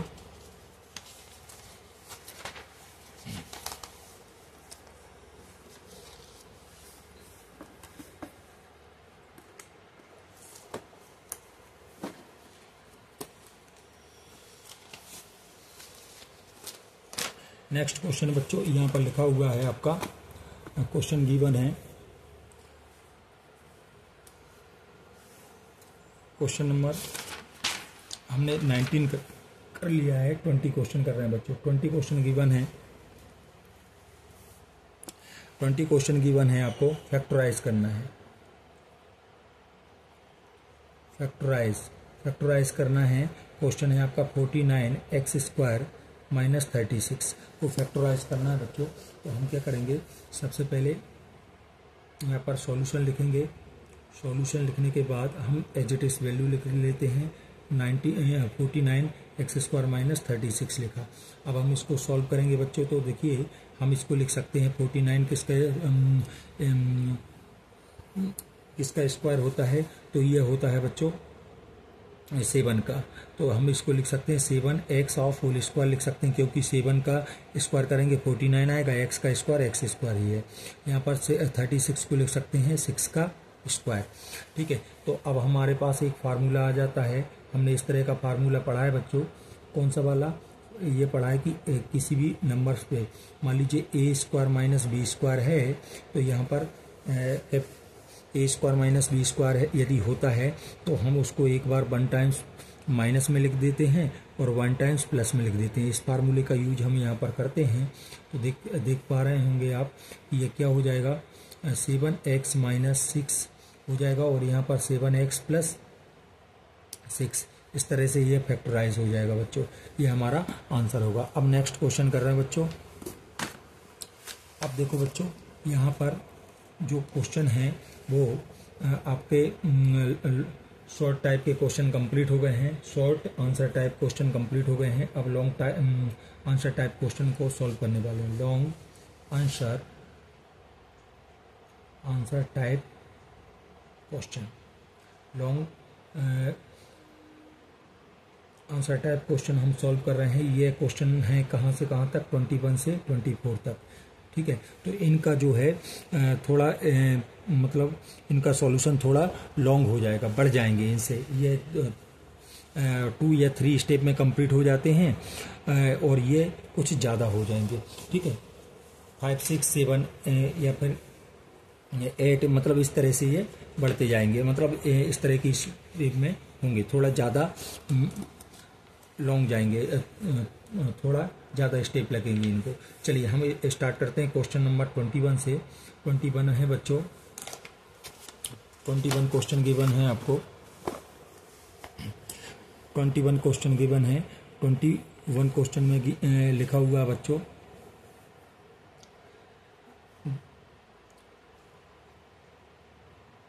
द मेजर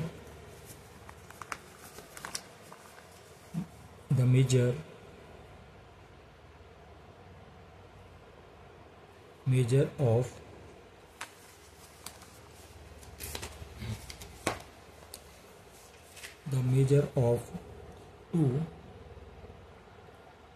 adjacent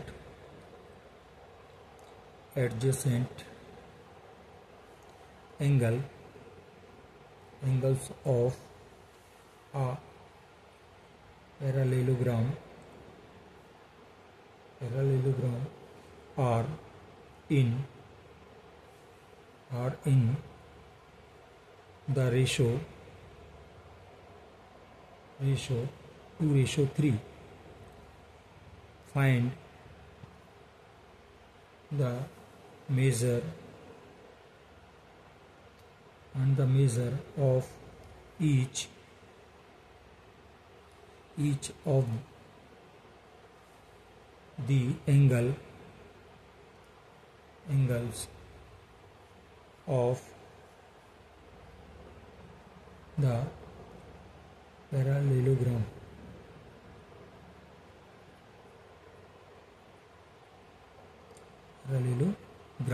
उन्होंने बोला कि किसी पैरालेलोग्राम की एडजेसेंट एंगल गिवन है, का रेशो 2:3 है। आपको क्या करना है, सभी जो पैरालेलोग्राम के एंगल हैं वो आपको फाइंड आउट करना है। तो बच्चों देखिए, इस क्वेश्चन को हम सॉल्व करते हैं। सॉल्व करने के लिए सबसे पहले बच्चों हम एक जनरली एक ट्रायंगल पैरालेलोग्राम बना लेते हैं। तो पैरालेलोग्राम का आपने पढ़ा होगा कि पैरालेलोग्राम में क्या होता है, मतलब जो साइड्स अपोजिट साइड्स कैसी होती हैं, इक्वल होती हैं और मतलब पैरेलल होती हैं। और दूसरा यदि एंगल में बात करें तो एंगल अपोजिट एंगल इक्वल होते हैं और अपोजिट एंगल कैसे होते हैं बच्चों, एंगल होते हैं। और एडजेसेंट एंगल्स का सम कितना होता है, 180 डिग्री होता है। तो देखो बच्चों, यहाँ पर AB और BC अपोजिट साइड हैं, ये दोनों अपोजिट साइड हैं और ये दोनों अपोजिट साइड्स हैं। और एंगल की बात करें तो ये एंगल A और एंगल C अपोजिट हैं और एंगल B और एंगल D अपोजिट है। मैं इस तरह से इनको साइन से बता रहा हूँ जनरली। अब देखो बच्चों, एडजेसेंट का मतलब होता है जुड़ा हुआ होना, मतलब ज्वाइंट होना। तो देखिए यहाँ पर एंगल की बात कर रहे हैं तो एंगल में एंगल A और एंगल B ज्वाइंट हैं। किसके थ्रू ज्वाइंट हैं, साइड के थ्रू ज्वाइंट हैं। तो ये साइड AB क्या है, कॉमन है, एंगल A में भी है और एंगल B में भी है। इसी तरह से यदि हम एंगल C की बात करें तो इसमें भी यह है, BC क्या है, कॉमन साइड है। ठीक है, और ये इसके थ्रू ऐड हैं, जुड़े हुए हैं। इस तरह से ये भी जुड़े हुए हैं। तो हम यहाँ पर कोई भी एंगल कंसीडर कर ले रहे हैं तो हम एज्यूम कर, यहाँ पर गिवन है, सपोज यहाँ पर मान लेते हैं कि एंगल A और B का रेशो क्या है, 2:3 है। लेट एज्यूम कर रहा हूँ बच्चों, A इक्वल टू कितना हो जाएगा, 2x हो जाएगा और B इक्वल टू हो जाएगा आपका 3x हो जाएगा। ये एंगल हो गए बच्चों। अब आपको पता है y definition of parallelogram, parallelogram मतलब इसकी डेफिनेशन की बात कर रहे हैं, जनरली बात कर रहे हैं कि इसके जो अपोजिट एंगल होते हैं, मतलब एडजेसेंट एंगल होते हैं, उनका सम कितना होता है, 180 डिग्री होता है। और अपोजिट एंगल कैसे होते हैं, इक्वल होते हैं। तो हम यदि बात करें तो ए प्लस बी कितना होगा, 180 डिग्री होगा। इसका मतलब है बच्चों 2x प्लस 3x का वैल्यू कितना हो जाएगा, 180 के इक्वल हो जाएगा। तो यहाँ पर ऐड कर लेंगे इनको, 5x हो जाएगा। 5x इक्वल्स टू कितना हो जाएगा बच्चों, 180 डिग्री।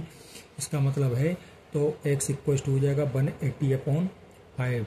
डिवाइड करेंगे तो यहाँ पर x इक्वल्स टू हो जाएगा बच्चों कितना, 5 से 5 3 जा 15 और 3 आया 30, 5 6 जा 30, इट मीन्स 36 डिग्री हो गया। ये आपका बच्चों एंगल आ गया, एक्स का वैल्यू आ गया। अब हमें ए का वैल्यू फाइंड आउट करना है।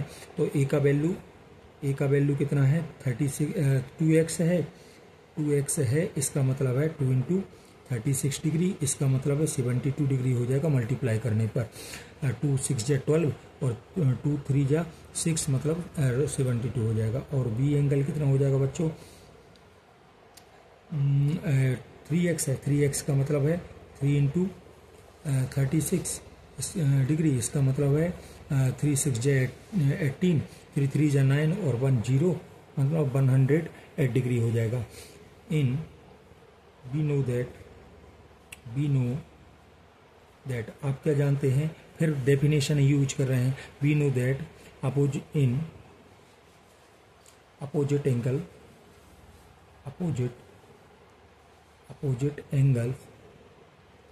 angles are equal in a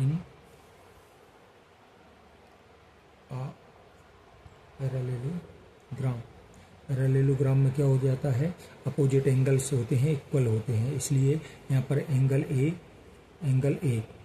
ए और एंगल बी का वैल्यू एंगल कंसिडर कर रहे हैं तो ठीक है, मतलब एंगल शो कर रहे हैं तो ठीक है। या ए इक्वल टू बी कितना हो जाएगा आपका 72 डिग्री, और be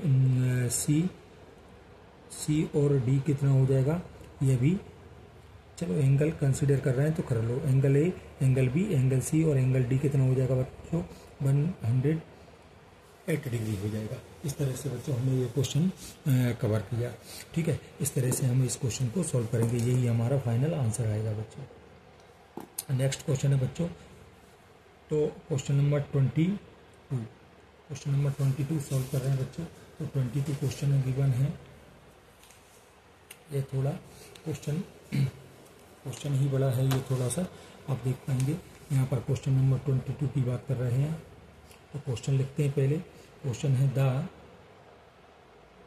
the adjoining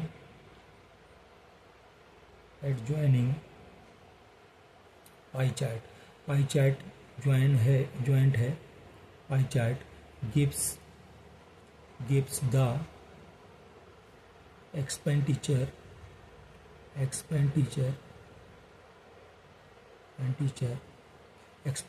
in percentage, किस में दिया है, परसेंटेज में दिया है, परसेंटेज ऑन वेरियस आइटम्स, बहुत सारे आइटम्स दिए हैं, उनका एक पाई चार्ट बना के दिया है। And savings of a family, कोई फैमिली है, एक फैमिली है, उसका पाई चार्ट, उसके खर्च का और बचत का, सेविंग का और एक्सपेंडिचर का उन्होंने एक मंथ का पाई चार्ट बना के दे दिया है। ठीक है, ड्यूरिंग आ मंथ, एक मंथ में कितना बचत हुआ, कितना खर्च हुआ उस किसी फैमिली का, उसका उन्होंने क्या करा, पाई चार्ट बना के दे दिया है। और यहाँ पर बोला है from the pie chart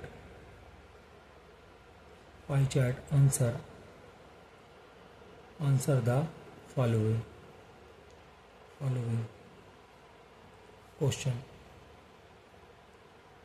questions. यहाँ पर ये पाई चार्ट दिया है और कुछ क्वेश्चन दिए हैं, उनके आंसर आपको बताना है पाई चार्ट देखते हुए। तो बच्चों देखिए, हम पहले पाई चार्ट बना लेते हैं, फिर इसके आंसर करेंगे। तो देखिए बच्चों, यहाँ पर question number first question given है, on which item the expenditure was maximum, ये पहला आंसर चाहिए हमें। और सेकंड आंसर बच्चों यहाँ पर बोला है एक्सपेंडिचर ऑन विच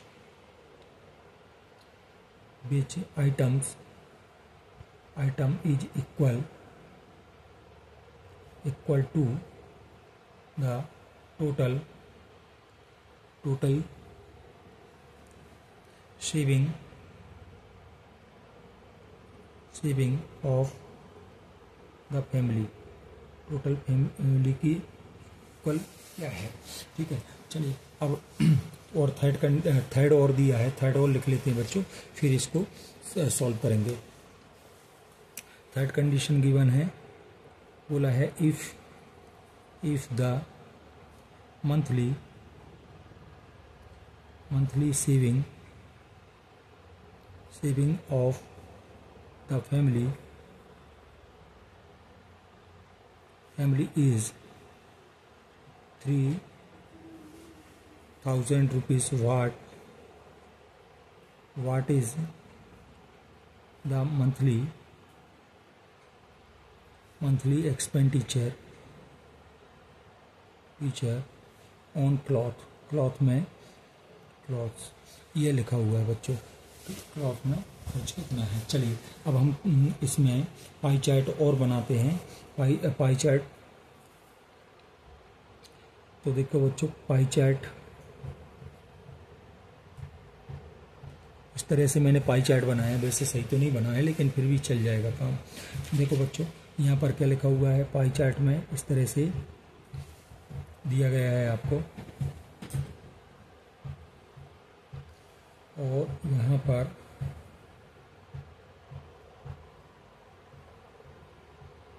इस तरह से है, और यहाँ पर लिखा हुआ है, ये दिया गया है बच्चों। तो यहाँ पर मैं साइड में लिख देता हूँ, यह जगह कम होने के कारण दिखेगा नहीं। तो 15% है, ये किसका है, एजुकेशन का है, एजुकेशन फॉर चिल्ड्रन के एजुकेशन, बच्चों की शिक्षा में जो खर्च है वो है। और यहाँ पर फूड में कितना होता है, 25% किस में होता है, फूड, खाने में खर्च होता है कितना बच्चों, 25%। ठीक है, और इसके बाद क्लॉथ्स 10%, कपड़े वगैरह खरीदने में कितना खर्च होता है, 10% खर्च होता है बच्चों,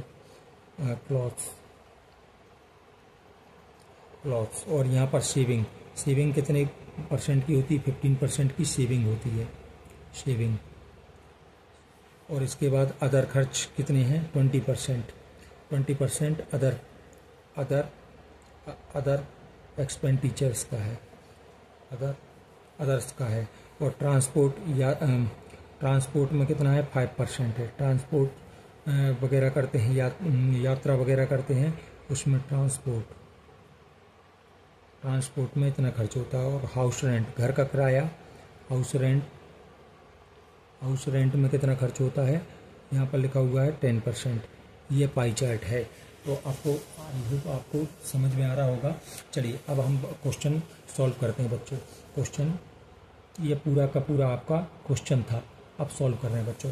फर्स्ट क्वेश्चन गिवन है, फर्स्ट क्वेश्चन कंडीशन क्या है, फर्स्ट क्वेश्चन में बच्चों बोला गया है ऑन विच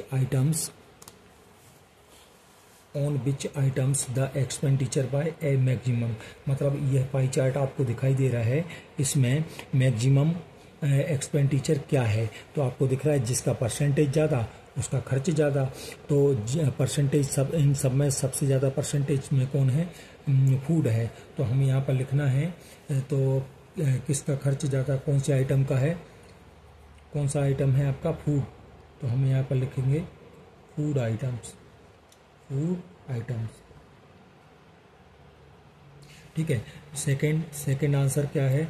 यहाँ पर बोला है expenditure on which items is equal to the total saving of family. Family की जो सेविंग है, टोटल सेविंग है, और जो एक्सपेंडिचर है, वो दोनों सेम किस में है? तो आपको दिख रहा है कि 15 एजुकेशन फॉर चिल्ड्रन, बच्चों की शिक्षा में जो खर्च है वो सेविंग के इक्वल आ रहा है। तो यही दोनों इक्वल है। तो यहाँ पर आंसर लिखना बच्चों, आंसर लिखना है एजुकेशन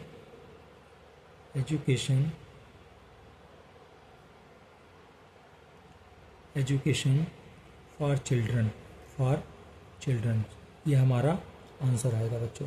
अब थर्ड क्वेश्चन है। थर्ड क्वेश्चन लिखा है if the monthly saving of the family is 3000 what will be monthly expenditure on cloth.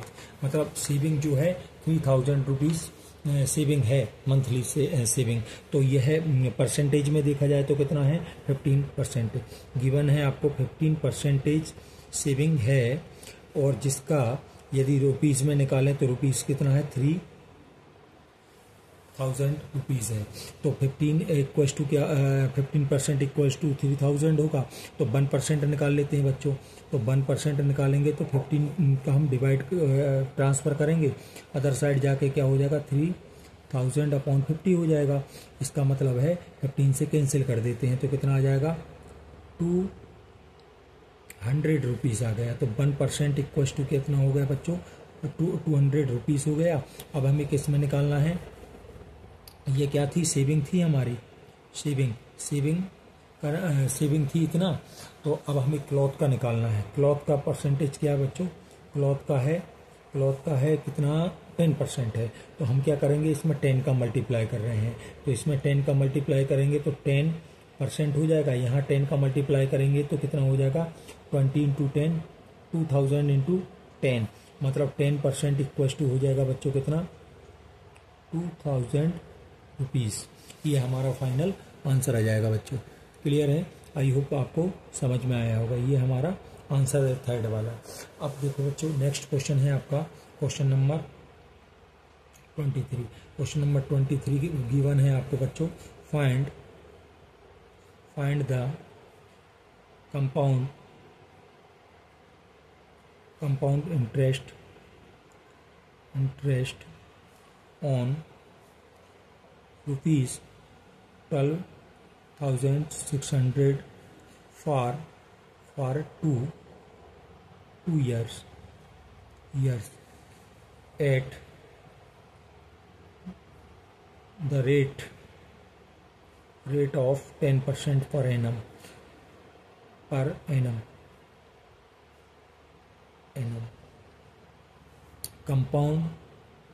compounded annually। मतलब बोला गया बच्चों कि कंपाउंड इंटरेस्ट आपको फाइंड करना है कि जिसमें प्रिंसिपल जो है 12,600 रुपीज़ से 2 ईयर्स के लिए दिया जाता है 10% के पर एनम के रेट से। ठीक है। तो आपको कंपाउंड इंटरेस्ट फाइंड करना है। तो इसके लिए बच्चों आपने पढ़ा है, इसमें सबसे पहले हम लिखेंगे सॉल्यूशन। तो यहाँ पर क्या है, जिसको हम प्रिंसिपल बोलते हैं उसको क्या बोलते हैं? पी से डिनोट करते हैं। तो पी इक्वल टू कितना गिवन है आपको? 12,600 रुपीज़ है गिवन है। और इसके बाद यदि रेट की बात करें, रेट को स्मॉल आर से या कैपिटल आर से डिनोट कर देते हैं। तो स्मॉल आर ले रहे हैं तो यहाँ पर क्या हो जाएगा बच्चों? इसको भी स्मॉल आर से पी से डिनोट कर सकते हैं। तो यहाँ पर क्या हो जाएगा? या कैपिटल से जैसा भी डिनोट करना चाहें कर सकते हैं। तो यहाँ पर क्या हो जाएगा? रेट है 10% और यहाँ पर टाइम है, टाइम को एन से डिनोट कर रहे हैं बच्चों। तो 2 ईयर का टाइम है। तो बच्चों आपको अमाउंट का फार्मूला लगाते हैं पहले। तो फार्मूला क्या होता है बच्चों? पहले अमाउंट निकालेंगे कि अमाउंट कितना बन रहा था। फार्मूला क्या होता है, A equals to P bracket 1 plus R upon 100 power N, यह फार्मूला होता है अमाउंट का। तो ए इक्वल्स टू यहाँ पर आ जाएगा 12,600 और यहाँ पर 1 प्लस आर के प्लेस पे 10 आ जाएगा, 10 अपॉन 100 पावर 2 हो जाएगी। 0 से 0 कैंसिल आउट करा तो ए इक्वल्स टू हो जाएगा बच्चों, ए इक्वल्स टू कितना हो जाएगा 1206 इंटू यहाँ पर सॉल्व करेंगे तो 1 प्लस 1 अपॉन 10 हो जाएगा, पावर 2 हो जाएगी। तो अमाउंट निकालेंगे बच्चों तो 12,600 इंटू एलसीएम लेंगे तो 10 आएगा, तो एलसीएम लेंगे तो यहाँ पर 10 प्लस 1 हो जाएगा। तो A amount equals to 12,600 into 11/10, power कितनी है 2 है बच्चों, तो 2 पावर है। तो हम क्या करेंगे, इसको 2 से कैंसिल आउट कर मतलब कैंसिल करते हैं 1200 तो इंटू यहाँ पर क्या है 11/10 है, 2 टाइम्स लिख देते हैं। तो यहाँ पर क्या है पावर 2 है, तो हम इसको 2 टाइम्स लिखेंगे तो 11/10 आ जाएगा। 10 से 10 10 से 10, तो यहाँ पर अमाउंट आ गया बच्चों 126 इंटू इसका मल्टीप्लाई करेंगे तो यहाँ पर 121 हो जाएगा। 11 का 11 में मल्टीप्लाई 121 होता है बच्चों।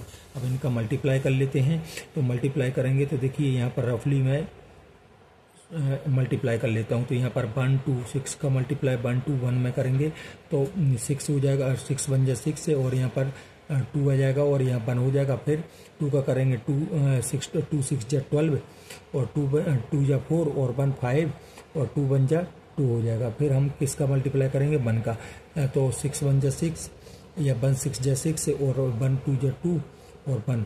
अब ऐड करेंगे बच्चों, तो ऐड करेंगे तो ये 6 का 6 आ जाएगा, 2 2 जा 2 और 2 4 5 और 6 11 और 1 12 का 2 आ जाएगा, कैरी आ जाएगा 1 2 2 4 और 1 5 15,246 रुपीज़ आ जाएगा, 15,246 रुपीज़।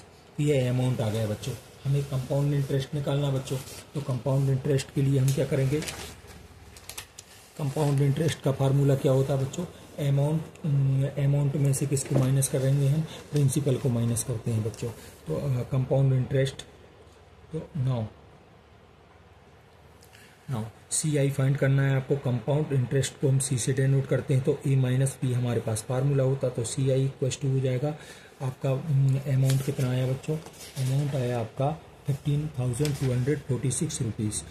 15,246 रुपीज़ में से हम कितना माइनस करने वाले हैं, अमाउंट कितना था हमारा 12,600 रुपीज़ माइनस करने वाले हैं। तो सी आई इक्वल टू हो जाएगा बच्चों, देखो 6 में से 0 गया 6 ही आया, 4 में से 0 गया 4 आया, फिर यहाँ पर 2 है, यहाँ पर 6 है, तो यहाँ 12 करना पड़ेगा, 1 को कैरी लेके 12 करा, 12 में से 6 गया 6 आ गया, यहाँ पर 4 आया, 4 में से 2 गया 2 आ गया, 1 में से 1 कैंसिल हो जाएगा। तो हमारा आंसर आ जाएगा बच्चों इतना 2,646 रुपीज़, ये हमारा आंसर है बच्चों। अब हम बात कर रहे हैं नेक्स्ट क्वेश्चन की बच्चों। नेक्स्ट ये लास्ट क्वेश्चन है बच्चों। तो लास्ट क्वेश्चन क्या है, गिवन है आपको बच्चों, क्वेश्चन नंबर 24 है। 24 क्वेश्चन में लिखा है एक close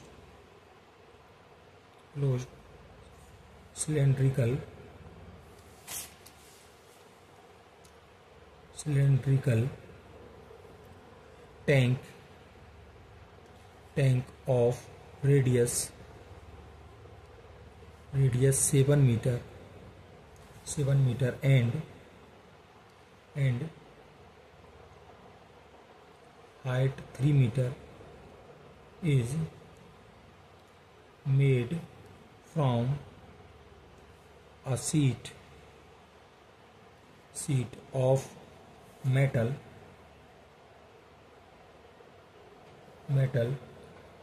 how much sheet of metal is required। बोला गया है कि एक क्लोज सिलेंड्रिकल टैंक को बनाना है, मतलब एक बेलनाकार टैंक हमें बनाना है, बंद बेलनाकार टैंक बनाना है। तो उसको जिसकी 7 सेंटीमीटर क्या होनी चाहिए, रेडियस होना चाहिए, 3 मीटर उसकी हाइट होना चाहिए। तो उसमें जो मेटल की जो सीट लगेगी वो कितनी लगेगी, तो हम देखते हैं कि एक बच्चों क्वेश्चन तो समझ में आया होगा। तो अब देखिए बच्चों, हम क्या कर रहे हैं, हमें क्या करना है, एक बेलनाकार टैंक बनाना है। इस टाइप का एक टैंक बनाना है जो कहाँ से, ऊपर से भी क्लोज हो और नीचे से भी क्लोज हो, ठीक है। और दूसरा, इसका रेडियस कितना होना चाहिए, इसका रेडियस कितना होना चाहिए, 7 मीटर होना चाहिए, ठीक है। और हाइट कितना होना चाहिए बच्चों, हाइट 3 मीटर होना चाहिए, 3 मीटर। हालांकि ये रेडियस थोड़ा छोटा दिख रहा है, ये बड़ा दिखाई दे रहा है, ठीक है। इस तरह का हमें मेटल मतलब चलो डायग्राम यहाँ बना देता हूँ। यहाँ पर क्या करना है बच्चों, रेडियस कितना होना चाहिए, 7 होना चाहिए। तो रेडियस थोड़ा बड़ा कर लेते हैं, है ना, रेडियस इस तरह का बना देते हैं बच्चों, इस तरह का। ये है आपका, इस टाइप का हमने वो बनाना है, टैंक बनाना है, ठीक है। उस टैंक में क्या है, रेडियस कितनी होनी चाहिए, ये 7 मीटर मान लीजिए, और ये हाइट हो गई बच्चों, ये हाइट कितना हो गया, 3 मीटर हो गया, 3 मीटर। इस तरह का हमें ये बनाना है। और ये मतलब ये काय का मेटल सीट का बनाना है बंद, ये भी क्लोज है, ये भी क्लोज है, ठीक है। तो इसके लिए देखो, हमें पता है जो ऊपर वाला जो ढक्कन रहेगा ना, ढक्कन रहेगा ये किस सर्कल टाइप का है, मतलब पाई आर स्क्वायर आएगा। इसका एरिया, इसके एरिया का फार्मूला पाई आर स्क्वायर होता है। इसका फार्मूला क्या होता है वो बच्चों, ये भी सर्कल टाइप का है तो पाई आर स्क्वायर। और ये क्या है, कर्व्ड सरफेस एरिया होता है तो इसका फार्मूला क्या होता है, 2 पाई आर एच, ठीक है। तो हमें पता है कि इस तरह की सीट बनाना है तो हमें पाई आर स्क्वायर और pi R square, 2 pi R square लेना पड़ेगा और कर्व्ड सरफेस एरिया लेना पड़ेगा।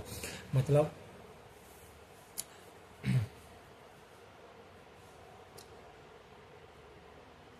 तो हम यहाँ पर जो सीट है ना उसका वो निकाल रहे हैं, ठीक है। The required sheet of metal equals to, यहाँ पर लिखते हैं total surface area of cylindrical cylinder, ठीक है। तो बच्चों टोटल सरफेस एरिया का फार्मूला क्या होता है, 2 पाई आर और ब्रैकेट में r प्लस एच, यह फार्मूला आपने पढ़ा होगा। तो देखो बच्चों, गिवन है, गिवन क्या है, हमें गिवन है r का वैल्यू गिवन है, r का वैल्यू कितना 7 मीटर, और h रेडियस गिवन है, रेडियस कितना 3 मीटर। ये वैल्यू पुट कर रहे हैं हम यहाँ पर। तो यहाँ पर बच्चों क्या हो जाएगा, 2 पाई का वैल्यू रख देते हैं 22/7, क्योंकि यहाँ पर 3.14 गिवन नहीं है क्वेश्चन में कहीं भी, इसलिए हम 22 से अप्रोक्स वैल्यू 22/7 पुट करेंगे। आर का वैल्यू दिया है 7, और यहाँ पर क्या आ जाएगा बच्चों, 7 + 3। अब इस 7 से ये वाला 7 कैंसिल कर दिया, 2 और यहाँ पर 22, और यहाँ पर 7 और 1 को ऐड करेंगे तो 10 हो जाएगा। अब इनका मल्टीप्लाई कर रहे हैं, 2 2 जा 4, 2 2 जा 4 और 0। तो ये आ गया बच्चों सेंटीमीटर, नहीं मीटर है, में है तो मीटर स्क्वायर, तो मीटर क्यूब, सॉरी क्या आ जाएगा बच्चों, मीटर क्यूब। ये हमारा फाइनल आंसर आ जाएगा बच्चों, ठीक है। इस तरह से हम इसको सॉल्व करा। तो आई होप बच्चों आपको क्लियर हुआ होगा। ये हमारा क्वेश्चन पे 2023 का क्वेश्चन पेपर कंप्लीट होता है। अब हम जो है नेक्स्ट वीडियो में बच्चों नेक्स्ट क्वेश्चन पेपर 2024 का सॉल्व कराऊंगा मैं। उसके बाद आपको हर एक चैप्टर से कुछ इम्पोर्टेंट क्वेश्चन बताएंगे, ठीक है, जिससे कि आपके एग्जाम में 100% चांस रहेंगे क्वेश्चन आने के, और आपका यदि आप कंप्लीट अच्छे तरीके से करते हैं तो आपके 100 आउट आप 100 नंबर्स भी आने के चांसेस हैं। मतलब 60 मार्क्स का ये आता है और फिर आपको प्रोजेक्ट के नंबर मिलते हैं 40, इस तरह से वह 100 का हो जाता है बच्चों। तो आई होप आपको क्लियर हुआ होगा। आपको वीडियो कैसी लगी, अच्छी लगी तो सब्सक्राइब कीजिए, लाइक कमेंट और अपने दोस्तों को बताइएगा, ठीक है। तो तब तक के लिए, अगली वीडियो तक के लिए बाय। Okay bye.